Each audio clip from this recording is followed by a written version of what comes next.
जय हिंद साथियों, मैं राहुल पांडे आपके अपने परिवार नोटबुक आईएएस में आपका हार्दिक स्वागत है, अभिनंदन करता हूं। जैसा कि आपको पता है कि हम इतिहास विषय का अध्ययन कर रहे थे और हमने काफ़ी कुछ देख लिया है। तो आज हम चलते हैं अपने अगले टॉपिक की तरफ। आज हम देखेंगे बहमनी किंगडम को और विजयनगर साम्राज्य को। ठीक है, तो 14वीं सदी में बहमनी और विजयनगर ने एक मतलब जो जो उत्कृष्टता हो सकता है उसका मतलब उसको प्रदर्शित किया है। हम यहाँ के राजनीतिक, सामाजिक और आर्ट एंड कल्चर में क्या क्या प्रोग्रेस हुई विभिन्न शासकों को देखेंगे। तो आइए चलते हैं पॉइंट की तरफ, देख लेते हैं क्या क्या महत्वपूर्ण पॉइंट है। तो सबसे पहले बहमनी को देखेंगे। यह है बहमनी किंगडम, ये बहमनी किंगडम है, ये बहमनी किंगडम है। और इसके पैरेलल में ये देखेंगे विजयनगर साम्राज्य, ये विजयनगर साम्राज्य है। बहमनी दक्कन और कुछ कुछ साउथ वाले पार्ट में था, दक्कन मोस्टली दक्कन और कुछ कुछ साउथ वाले पार्ट में था, जबकि विजयनगर पूर्णतः साउथ में था। आप देखेंगे इन दोनों के जो बॉर्डर एरिया है, जिसको कि कृष्णा और तुंगभद्रा नदियों का जो दोआब है, ये इनका बॉर्डर लाइन था। यहाँ इनका बॉर्डर लाइन था, ये कृष्णा इनका बॉर्डर लाइन था। और कृष्णा और तुंगभद्रा नदी इसका जो दोआब है, जैसे रायचूर दोआब, इसको कहा जाता है रायचूर दोआब। अब देखेंगे ये बहुत ही फर्टाइल लैंड था, उपजाऊ भूमि थी। तो इसको लेकर आपस में बिल्कुल कट्टर दुश्मनी थी, जानी दुश्मन थे एक दूसरे के। तो अभी डिटेल में अध्ययन करेंगे। तो ये एक मैप है इनका, तो मैप के माध्यम से इनकी वस्तु और स्थिति से आप लोग अवगत हो जाइए, फिर आगे चलते हैं। तो आगे देख लेते हैं आगे क्या है। बहमनी साम्राज्य के बारे में देख लेते हैं। बहमनी साम्राज्य टाइम पीरियड क्या था? 1347 से लेकर 1527, लगभग इससे 10-11 साल पहले ही विजयनगर साम्राज्य की स्थापना हो चुकी थी। तो देखेंगे दोनों लगभग दिल्ली सल्तनत से अपने आप को स्वतंत्र एक साम्राज्य की स्थापना करते हैं। ठीक है, तो शासनकाल इनका 1347 से 1518 ईस्वी तक था। इसके जो संस्थापक थे अलाउद्दीन बहमन शाह, संस्थापक अलाउद्दीन बहमन शाह, इन्हीं को हसन गंगू भी कहा जाता था। हसन गंगू कहा जाता था कि गंगू नामक किसी ब्राह्मण के यहाँ काम करते थे, तो वहां से ये गंगू नाम लिए और हसन इनका नाम था। तो जब ये शासक बन गए तो इन्होंने अपना नाम रखा अलाउद्दीन बहमन शाह। दक्षिण भारत में दक्कन का एक फारसी मुस्लिम राज्य था, ये बहमनी दक्कन का एक फारसी मुस्लिम राज्य था और मध्ययुगीन भारतीय राज्यों में से एक था। ठीक है, अपनी भव्यता के लिए भी जाना जाता है। तो बहमनी साम्राज्य का कुछ राजनीतिक इतिहास और उसकी झलकियां देख लेते हैं। अलाउद्दीन हसन बहमन शाह, इसी के नाम पे बहमनी साम्राज्य की स्थापना हुई। ये जफर खां के नाम से भी जाना जाता है। ठीक है, तो यही संस्थापक था। तो ये महत्वपूर्ण पॉइंट है कि बहमनी साम्राज्य के संस्थापक कौन था? अलाउद्दीन बहमन शाह। नाम में बहमन लगा है, देखिए, तो इससे आप लोग ध्यान रखिएगा, भूलिएगा मत। वह मोहम्मद बिन तुगलक की नौकरी में कुलीन व्यक्ति था। MBT मोहम्मद बिन तुगलक, यानी दिल्ली सल्तनत से कहीं ना कहीं ये भी जुड़ाव था इसका। ठीक है, और स्वतंत्र हो गया वहां से और अपना एक स्वतंत्र राज्य की स्थापना की। ठीक है, तो उसके राज्य में क्या था? कृष्णा नदी तक का पूरा क्षेत्र शामिल था, कृष्णा नदी तक का पूरा दक्कन शामिल था और इसकी राजधानी गुलबर्गा थी। ये महत्वपूर्ण है, राजधानी कहाँ थी? गुलबर्गा थी। तो ये भी ध्यान रखना है। ये कुछ इनिशियल पॉइंट थे, तो आई होप आपको समझ में आ रहा होगा। आगे चलते हैं, देख लेते हैं क्या क्या पॉइंट है। कुछ शासकों के बारे में अध्ययन कर लेते हैं, कुछ राजनीतिक इनके जो विशेषताएं थी उसको देख लेते हैं। तो विभिन्न शासकों के बारे में विवरण नीचे दिया गया है। तो मोहम्मद शाह प्रथम एक महत्वपूर्ण शासक थे। मोहम्मद शाह प्रथम योग्य सेनापति एवं प्रशासक थे। इन्होंने वारंगल के कपाया नायक और विजयनगर के शासक बुक्का प्रथम को हराया। ये इन्होंने बुक्का प्रथम को। ठीक है, मैंने बताया ना, तुंगभद्रा के दोआब को लेकर आपस में संघर्ष चला करता था। और आप देखेंगे बहमनी और विजयनगर के साम्राज्य के जब युद्ध हुआ करते थे, तो पहली बार युद्धों में इन्होंने ही प्रयोग किया बारूद का। तो IAS के प्री में क्वेश्चन आया हुआ है, ऐसा कुछ स्टेटमेंट था कि क्या बाबर ने पहली बार प्रयोग किया बारूद का? ऐसा नहीं है, पहली बार बहमनी और विजयनगर के साथ जो बैटल हुआ था उसमें प्रयोग किया था इन्होंने। तो ये ध्यान रखना है आपको। आगे देख लेते हैं। मोहम्मद शाह द्वितीय के बारे में है। 1378 ईस्वी में गद्दी पर बैठे ये मोहम्मद शाह द्वितीय। शांति प्रेमी थे, ठीक है, और उन्होंने अपने पड़ोसियों के साथ मैत्रीपूर्ण संबंध स्थापित किए। मैत्रीपूर्ण संबंध स्थापित किए क्योंकि शांति प्रिय थे, ठीक है। कई मस्जिदें, देखो जो युद्ध में बिजी रहता है तो साम्राज्य विस्तार करता है, अलाउद्दीन खिलजी की तरह, समुद्रगुप्त की तरह, ठीक है, राजराज प्रथम की तरह।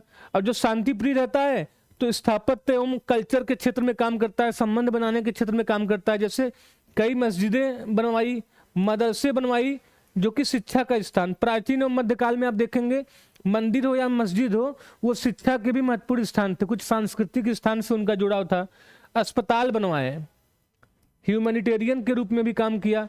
अगले शासक है फिरोज शाह बहमनी, ठीक है, महान सेनापति थे। उसने विजयनगर के शासक देव राय प्रथम को हराया। देव राय प्रथम विजयनगर के शासक थे, इनको हराया ये, ठीक है। तो ये ध्यान रखेंगे आप लोग। आई होप आपको समझ में आ रहा होगा। तो आगे देख चलते हैं। अहमद शाह के बारे में है। अहमद शाह फिरोज शाह बहमनी के उत्तराधिकारी बने। अहमद शाह जो फिरोज हैं, ये बहमनी के उत्तराधिकारी बने। वह एक निर्दयी और हृदयहीन शासक था, बहुत ही क्रूअल शासक था। निर्दयी रहेगा तो हृदयहीन रहेगा, क्रूअल था, हार्टलेस था। उसने वारंगल राज्य पर विजय प्राप्त की, ठीक है। अपनी राजधानी गुलबर्गा से बदलकर बीदर कर ली। इसने अपनी राजधानी गुलबर्गा, जो कि प्रारंभिक रूप से राजधानी थी, प्रारंभ से ही बीदर कर ली। बाद में यही सब देखेंगे आप, बहमनी से स्वतंत्र होते हैं। मृत्यु भी हुई 1436 ईस्वी में। आगे देख लेते हैं, आगे क्या है। मोहम्मद शाह द्वितीय के बारे में है। देखिए ये 1463 ईस्वी में 9 वर्ष की आयु में ही राजा बन गया। तो मोहम्मद शाह जो द्वितीय था, 9 वर्ष अल्पायु में ही, 9 वर्ष की आयु में ही, बालक था जब ही शासक बन गया था। देखेंगे जब ये शिशु शासक था तो इसका जब बच्चा था तो मोहम्मद गवां एक इसका सेनापति था, इसका प्रधानमंत्री कह सकते हैं आप, तो इसके अंडर में काम करता था। लेकिन वो इतना प्रभावशाली बन गया मोहम्मद गवां कि मतलब कि व्यवहार में राजा यही बन गया मोहम्मद गवां, सत्ता का असली उपभोग यही करने लगा। तो मोहम्मद गवां के कुशल नेतृत्व में बहमनी साम्राज्य बहुत शक्तिशाली हो गया। मोहम्मद गवां ने कोंकण, उड़ीसा, संगमेश्वर और विजयनगर के शासकों को हराया। विजेता तो था ही, संस्कृति के क्षेत्र में भी इसने काफी बड़े बड़े काम किए। ये ध्यान रखना है मोहम्मद गवां के बारे में। आगे देख लेते हैं। 5 राज्य। 1482 में मोहम्मद शाह तृतीय की मृत्यु हो गई।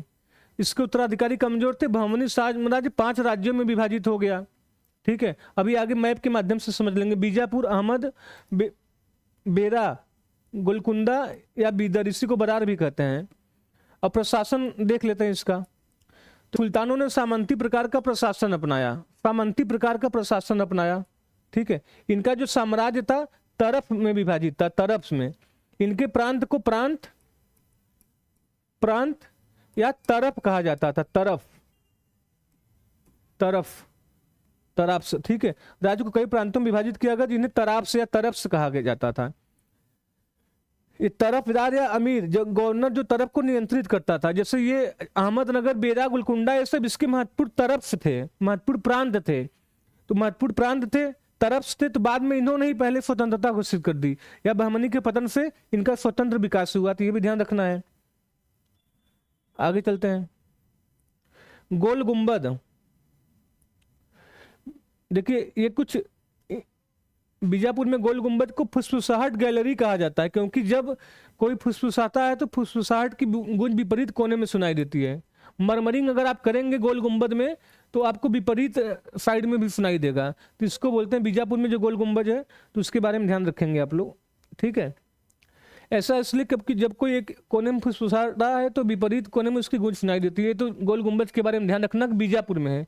सबसे पहले ध्यान रखना बीजापुर में है। यहाँ मरमरिंग करेंगे तो इसको इको सुनाई देगा आपको। शिक्षा में क्या योगदान था ये देख लेते हैं हम लोग। तो बहमनी के जो राजा थे शिक्षा पर बहुत ध्यान दिया इन्होंने, ये पहला पॉइंट। इन्होंने अरबी और फारसी शिक्षा को प्रोत्साहित किया, अरबी और फारसी शिक्षा को प्रोत्साहित किया। उर्दू का भी विकास हुआ इस काल में, अरबी, फारसी, उर्दू, तो इन सब का विकास देखने को मिलता है। आगे देख लेते हैं क्या पॉइंट है। कला एवं स्थापत्य में क्या किया, आर्ट एंड कल्चर में इन्होंने क्या किया देख लेते हैं। अनेक मस्जिदें बनवाई, ठीक है, मदरसे भी बनवाए, पुस्तकालय बनवाए, ठीक है, शिक्षा पर भी काम किया, मतलब पुस्तकालय वगैरह बनवाए। गुलबर्गा में जुमा मस्जिद, गोलकुंडा किला बनवाए। गुलबर्गा इनका कैपिटल था। जुमा मस्जिद, गोलकुंडा किला बनवाए। बीजापुर में गोल गुंबज बनवाए। बीजापुर में गोल गुंबज बनवाए। मोहम्मद गवां के भी मदरसे बने हुए हैं। तो इनका पतन तो सबका होता है, इनका भी जाहिर सी बात है हुआ। बहमनी और विजयनगर शासकों के भी देखो पतन का कारण क्या थे। तो पहला कारण ये था कि लगातार इनका स्ट्रगल होता रहा विजयनगर से। दोनों, मैंने बताया ना, एक दूसरे के कट्टर दुश्मन थे, एक दूसरे के हमेशा, मतलब कि हमेशा इनका युद्ध हुआ करता था। तो ये हुआ पहला पॉइंट कि लगातार युद्ध में बिजी थे, तो इस वजह से पतन हुआ। मोहम्मद शाह के बाद, तृतीय के बाद कुछ अयोग्य एवं कमजोर उत्तराधिकारी बने। आप देखिए किसी भी आप राजवंश को पढ़िए, चाहे मुगल को पढ़िए, चाहे आप गुप्त को पढ़िए, चाहे आप पढ़िए मौर्य को पढ़िए, चाहे इधर विजयनगर को पढ़िए, बहमनी को पढ़िए, एक पॉइंट हर जगह कॉमन मिलेगा, अयोग्य उत्तराधिकारी। अयोग्य उत्तराधिकारी ये भी पतन में एक महत्वपूर्ण कारण होता है। तो आप अगर मेंस में लिख रहे हो तो एक पॉइंट डाल सकते हैं कहीं भी। बहमनी शासकों और विदेशी अमीरों के बीच प्रतिद्वंदिता, कुछ विदेशी अमीरों के बीच प्रतिद्वंदिता हुई थी। विदेशी अमीरों को इन्होंने अपने साम्राज्य में उच्च स्थान दिया था, तो आपस में उनका जो ईगो है वो क्लैश हुआ। तो वो भी एक रीजन था कि कॉन्स्पिरेसी ज्यादा, षड्यंत्र ज्यादा हुआ करते थे, ये भी एक रीजन था। देखिए, बहमनी के पतन से 5 नवीन राज्यों का उदय हुआ। 5 नवीन राज्यों का उदय हुआ।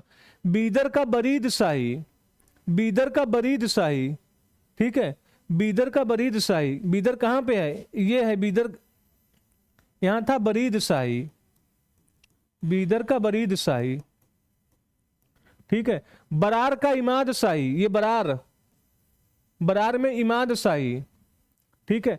अहमदनगर का निजाम शाही, ये अहमदनगर का निजाम शाही। अहमदनगर कहाँ है? ये अहमदनगर, अहमदनगर का निजाम शाही, ठीक है। बीजापुर का आदिल शाही, बीजापुर कहाँ है? ये रहा बीजापुर, ये बीजापुर का आदिल शाही, आदिल शाही। तो ये मेरे प्यारे बच्चों आपको ध्यान रखना, आई होप आपको क्लियर दिख रहा होगा और समझ में भी आ रहा होगा। गोलकुंडा का कुतुब शाही, गोलकुंडा ये रहा, गोलकुंडा का कुतुब शाही, कुतुब शाही। तो ये समझ लो कि देखिए यही ये बहमनी साम्राज्य था, समझ लो ये। और बहमनी साम्राज्य का जब विघटन हुआ तो ऐसे 5 भागों में अलग अलग राज्य बने थे। आपको ध्यान देना है, ये आपसे क्वेश्चन पूछ सकता है मैचिंग के लिए कि बीदर में कौन था, बरार में कौन था और अहमदनगर में निजाम शाही था। तो ये मैचिंग में आपसे पूछ सकता है, तो ये ध्यान देना है आपको, ठीक है। तो सबसे पहले बरार स्वतंत्र होता है, तो ये ध्यान देंगे। आइए आगे देख लेते हैं, आगे क्या है। देखिए, जो दक्कन के राज्यों से संबंधित कुछ सरदार थे, ये जो बहमनी साम्राज्य के बारे में पढ़ रहे थे, एक आग विजयनगर के भी हैं इसमें। तो इनके कुछ सरदार थे जो मतलब कि अपने जो फेमस हो गए थे, अपने व्यक्तित्व के लिए जाने जाते थे, अपने कुछ विशिष्ट कार्यों, योग्यता के या वीरता के लिए जाने जाते थे। तो देख लेते हैं बहमनी में कौन थे। महमूद गवां, महमूद गवां बहमनी से थे, ये ध्यान रखना है। अहमदनगर से कौन थे? मलिक अंबर, मुक्कल खां दक्किनी, मुक्कल खां दक्किनी, ये सब अहमदनगर से थे। तो आई होप समझ में आ रहा होगा। गोलकुंडा से कौन थे? गोलकुंडा से मीर जुमला, मदन्ना एवं अखन्ना, ये तीनों थे गोलकुंडा से, ठीक है। बीजापुर से कौन थे? बीजापुर से थे अफजल खां। अब मुरारी पंडित, तो मुरारी पंडित को ध्यान रखना है, क्वेश्चन आ सकता है कि कहां से रिलेटेड थे? बीजापुर से। विजयनगर से नरसा नायक थे, कुमार सवर्ण थे, रदौला खां थे और कुमार कंपा, ये बुक्का के पुत्र थे विजयनगर। तो मैंने विजयनगर का भी यहाँ रख दिया है, तो ये भी ध्यान रखना है। तो ये इंपॉर्टेंट पॉइंट थे, आई होप कि आपको समझ में आ रहा होगा, ये इंपॉर्टेंट पॉइंट थे।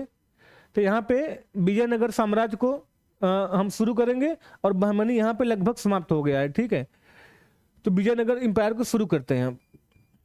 आइए देख लेते हैं विजयनगर एम्पायर के बारे में क्या महत्वपूर्ण पॉइंट है। तो सबसे पहले इनको मैप में समझ लेते हैं। विजयनगर एम्पायर 1446 और 1520 यहाँ पे दिया है, ठीक है, तो ध्यान रखेंगे। तो ये विजयनगर, ये है इनका एक मैप विजयनगर का, ये इनका एरिया था, टेरिटोरी ये था विजयनगर का। और ये इसके ऊपर ये रहा बहमनी का, ये बहमनी का रहा। और देखो कृष्णा और तुंगभद्रा का दोआब, ये बॉर्डर ये रहा। और इधर इधर गोदावरी नदी, ये गोदावरी नदी के क्षेत्र को लेकर भी युद्ध होता है। तो ये ध्यान रखना, ये बॉर्डर था और कृष्णा और तुंगभद्रा का दोआब था, रायचूर दोआब जिसको बोलते हैं। तो इसको लेकर युद्ध हुआ करता था आपस में, क्योंकि बहुत ही फर्टाइल लैंड था, उपजाऊ भूमि था। तो विजयनगर को ध्यान रखना है। तुंगभद्रा रिवर ये जा रही, कृष्णा ये जा रहा है, तो ये ध्यान रखना है। आगे देख लेते हैं, कुछ बेसिक इंफॉर्मेशन है, देख लेते हैं। 1336 ईस्वी में अंतिम यादव शासक संगम के 2 पुत्रों, देखिए संगम के 2 पुत्र जो हरिहर और बुक्का थे, हरिहर प्रथम और बुक्का, पहले ये क्या थे, दिल्ली सल्तनत के अधीन थे, ठीक है, दिल्ली सल्तनत के अधीन थे। मोहम्मद बिन तुगलक ने इनका धर्म परिवर्तन करा दिया था, क्योंकि इन्होंने मोहम्मद बिन तुगलक के दुश्मन बहाउद्दीन गुरशस्प, मोहम्मद बिन तुगलक यानी दिल्ली सल्तनत का एक दुश्मन था जिसका नाम है बहाउद्दीन गुरशस्प, उसको शरण दिया था। तो मोहम्मद बिन तुगलक ने इनका फिर धर्म परिवर्तन करा दिया था, इनके आक्रमण किया, पराजित किया और धर्म परिवर्तन कर दिया। तो बाद में हुआ क्या कि इन्होंने विद्यारण्य, एक हिंदू गुरु थे पंडित जी, तो विद्यारण्य की सहायता से इन्होंने अपना वापस हिंदू धर्म में वापसी करी। तो उस वापसी के बाद फिर इन्होंने संगम वंश की स्थापना की। तो आइए देख लेते हैं आगे। तो वही इसमें लिखा है कि दिल्ली ले जाकर दोनों भाइयों का धर्म परिवर्तन करा दिया इस्लाम धर्म में, और उन्हें दक्षिण में होयसलों का विद्रोह दबाने के लिए भेजा गया था। तो दक्षिण में इन्हें फिर वापस धर्म परिवर्तन करके, ठीक है, उन्हें भेजा मोहम्मद बिन तुगलक ने दक्षिण में होयसलों का विद्रोह दबाने के लिए।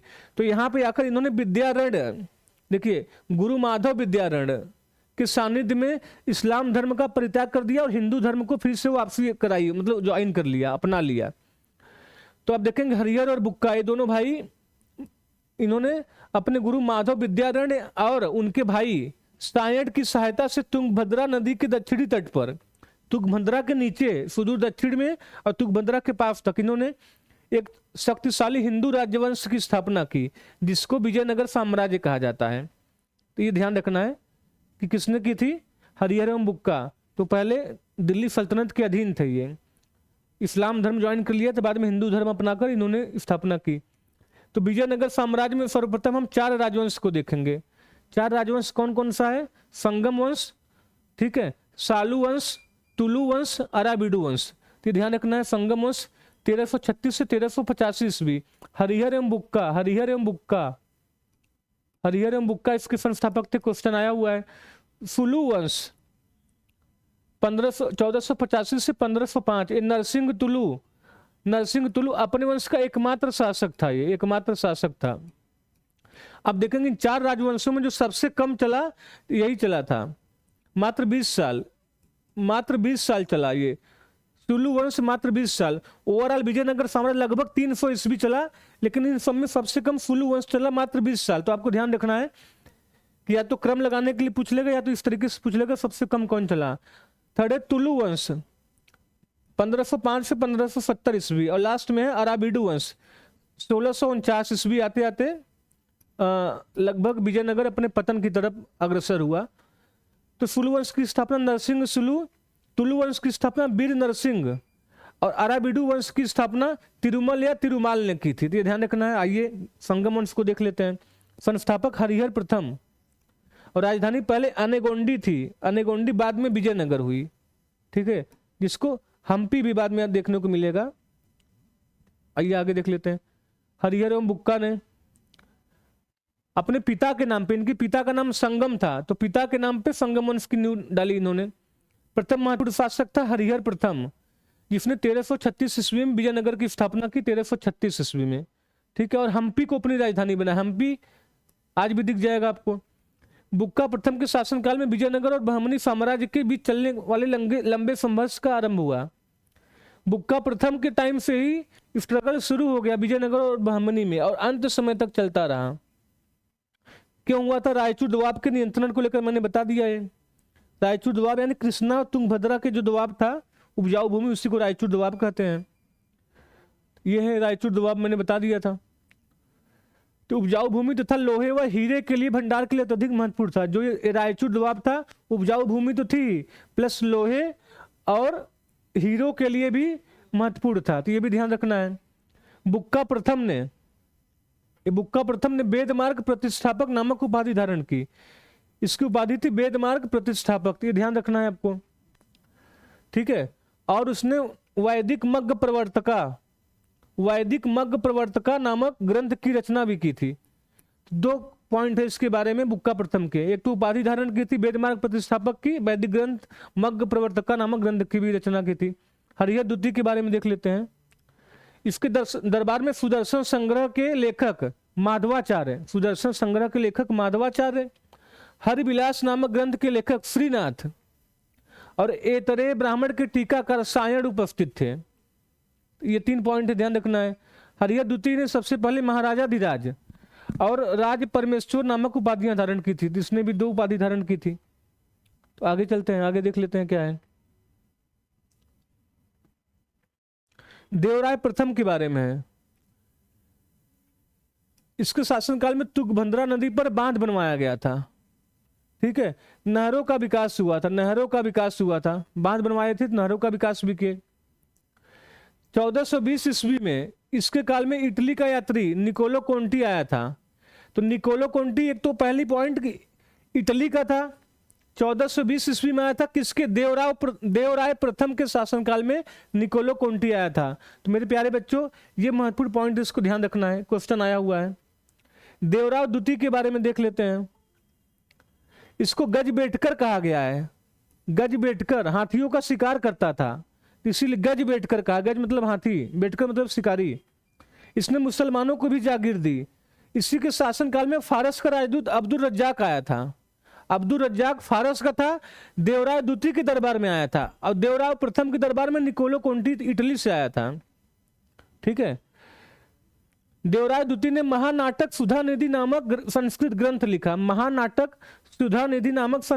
लिखा, और बादरायण के ब्रह्मसूत्र पर टीका भी लिखी। तो ग्रंथ भी लिखा और बादरायण के ब्रह्मसूत्र पर इसने टीका भी लिखा। तो ये 2 पॉइंट ध्यान रखना है आपको। आगे देख लेते हैं, सुलु वंश के बारे में देख लेते हैं। सुलु वंश बहुत छोटा सा कार्यकाल था, 20 साल का। नरसिंह सुलु ने स्थापना की थी, और इनके समाप्त होने के साथ ही यह जो राजवंश था समाप्त हो गया। 20 वर्षों के छोटे से कार्यकाल में ही समाप्त हो गया, तो ज्यादा कुछ मिला नहीं इनको करने का। तुलु वंश स्थापना वीर नरसिंह द्वारा तुलु वंश की गई 1505 ईस्वी में, ठीक है। जो महत्वपूर्ण शासक थे कृष्णदेव राय। समूचे विजयनगर साम्राज्य का सबसे महत्वपूर्ण शासक हुआ कृष्णदेव राय। क्वेश्चन पूछा है, कृष्णदेव राय किस वंश का था? तुलु वंश का था। तो ध्यान रखना है आपको। आगे चलते हैं। कृष्णदेव राय ने अमुक्त माल्यद नामक तेलुगु के प्रसिद्ध ग्रंथ की रचना की। इसी ग्रंथ में कृष्णदेव राय की प्रशासनिक नीतियों, देखिए इस ग्रंथ में क्या, अमुक्त माल्यद में इसकी प्रशासनिक नीतियों एवं कुछ राजनीतिक विचार का उल्लेख किया गया, ठीक है। इसके दरबार में तेलुगु के 8 विद्वान रहते थे। कृष्णदेव राय के दरबार में तेलुगु के 8 विद्वान रहते थे, जिसको अष्टदिग्गज भी कहा जाता है, 8 दिग्गज। कृष्णदेव राय ने यवन राज स्थापनाचार्य की उपाधि धारण की थी। पुर्तगालियों के साथ अच्छे संबंध थे इनके, और कृष्णदेव राय कुछ सांस्कृतिक उपलब्धियां भी थी। जैसे इसने भगवान राम को समर्पित हजारा मंदिर तथा भगवान कृष्ण को समर्पित विट्ठल स्वामी मंदिर का निर्माण कराया। राम को समर्पित हजारा मंदिर और भगवान कृष्ण को समर्पित विट्ठल स्वामी मंदिर का निर्माण कराया। किसने? कृष्णदेव राय ने। तो आपको ध्यान रखना है। आगे चलते हैं। वैष्णव धर्म का अनुयायी था, मुसलमानों को भी अपने साम्राज्य में नियुक्त किया है। बाबर ने अपनी आत्मकथा बाबरनामा में कृष्णदेव राय को दक्षिण भारत का सबसे शक्तिशाली सम्राट माना है। इन्होंने कहा कि जो सदर्न इंडिया है उसका जो सबसे शक्तिशाली शासक था ये कृष्णदेव राय था। बाबर ने लिखा है तुजु की बाबरी या बाबरनामा में। कृष्णदेव राय के बाद अच्युत देव राय और सदाशिव तुलु वंश के प्रमुख शासक थे, ठीक है। और आप देखेंगे 1565 ईस्वी में तालीकोटा का निर्णायक युद्ध हुआ था, जिसको राक्षसी तांगड़ी का भी युद्ध कहा जाता है। तालीकोटा का युद्ध को राक्षसी तांगड़ी का भी युद्ध कहा जाता है, जिसमें विजयनगर साम्राज्य की सेना को 4 ब्राह्मणी राज्यों बीजापुर, गोलकुंडा, अहमदनगर और बीदर ने मिलकर पराजित किया था। 4 ये राज्य मिल गए, एक संघ बना लिए, एक ग्रुप बना लिए, और तब जाके विजयनगर को पराजित किए। इसीलिए इसको राक्षसी तांगड़ी का युद्ध भी कहा जाता है। तो यहाँ से देखेंगे लगभग पतन अवश्यंभावी हो गया विजयनगर साम्राज्य का। जब 4 लोग मिलकर पराजित करेंगे तो अवश्यंभावी होगा ही। अच्युत देव राय के काल में एक यात्री आया था नूनीज, ये ध्यान रखना है, नूनीज नाम है इनका, ये ध्यान रखना है, क्वेश्चन आया हुआ है नूनीज के ऊपर। आगे देख लेते हैं आगे क्या है।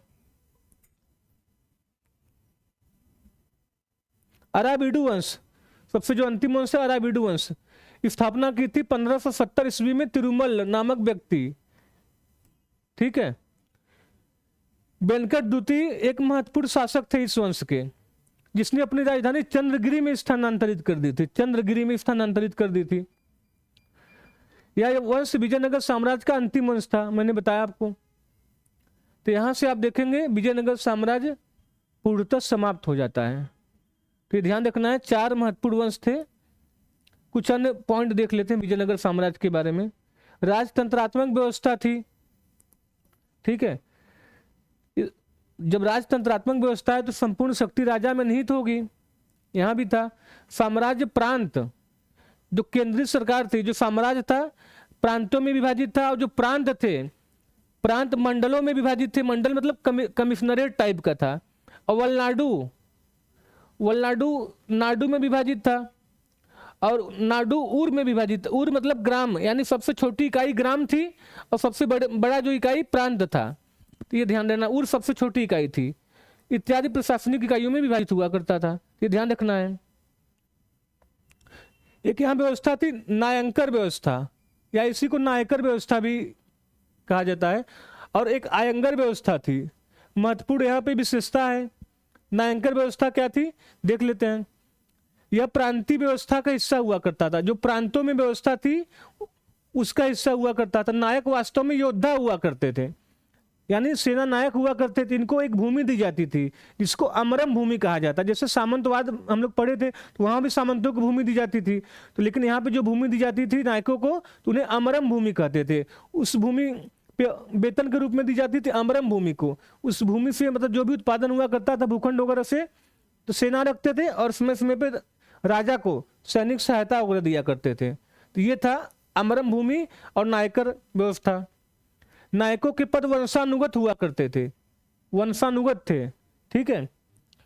नायकों के व्यवहार को नियंत्रित करने के लिए कृष्णदेव राय ने, देखो ये नायक समय समय पे शक्तिशाली हो जाते थे, राजा को सहायता देने से मना कर देते थे, कई बार विद्रोह में भी या षड्यंत्र में भी भाग लेते थे। तो कृष्णदेव राय ने इनको नियंत्रित करने के लिए महामंडलेश्वर नामक एक अधिकारी की नियुक्ति की थी। तो ये ध्यान रखना है। आगे देख लेते हैं। एक व्यवस्था है आयंगर व्यवस्था। आयंगर व्यवस्था विजयनगर शासन के दौरान ग्रामीण प्रशासन की विशेषता थी। ये ग्रामीण प्रशासन, और गांव यानी ग्राम किसको, ऊर को बोला जाता था, तो वहां की व्यवस्था है ये, ठीक है। इसके अंतर्गत प्रत्येक गांव में 12 व्यक्तियों की नियुक्ति की जाती थी। प्रत्येक गांव में 12 व्यक्तियों की नियुक्ति की जाती थी, जिन्हें आयंगर के नाम से जाना जाता है। तो ये था। आइए कुछ और देख लेते हैं। भू राजस्व राज्य का आय का प्रमुख स्रोत था, तो ये सब था। इस दौरान विविध प्रकार से भूमि का वर्गीकरण किया जाता था। ब्राह्मणों को ब्रह्मदेय, मठों को दी जाने वाली भूमि, ये सब देख लेंगे आप। अमरम गांव, तो ये सब भी आगे देख लेते हैं। कला एवं साहित्य को देख लेते हैं। इन कला एवं साहित्य का बहुआयामी विकास हुआ। हमें साहित्य के, मैंने देखा अमूल्य माल्यपद वगैरह की, कृष्णदेव राय वगैरह ने कैसे विकास किया सब देखा। दरबार में बड़े बड़े विद्वानों एवं कवियों का स्थान था, हमने देखा। कृष्णदेव राय के दरबार में अष्ट दिग्गज रहते थे, ये भी हमने देखा। सायण वगैरह विद्वान थे यहाँ पे, ये सब हमने देखा। साहित्य के क्षेत्र में अभूतपूर्व प्रगति हुई, ठीक है। मंदिरों के निर्माण हुए। कृष्णदेव राय ने हजारा एवं विठल स्वामी मंदिर का निर्माण हुआ।